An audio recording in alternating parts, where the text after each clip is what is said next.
Seoul Metro earns $11.4 million from selling naming rights for alternative station names.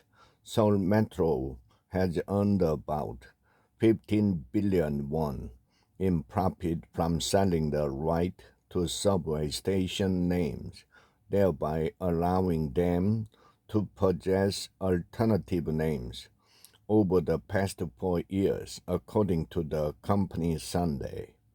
The subway station that made the largest profit was Gangnam Station, also known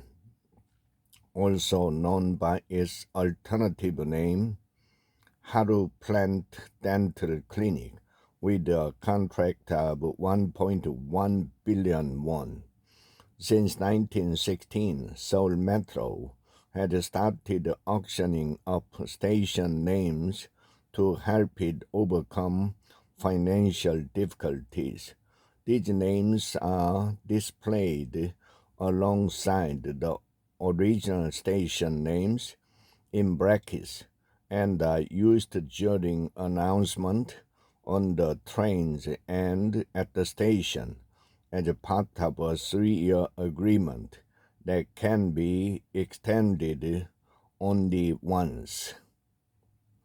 Of the 276 stations on subway lines 1 to 8 managed by Seoul Metro, 39 have alternative names as a part of a paid agreement.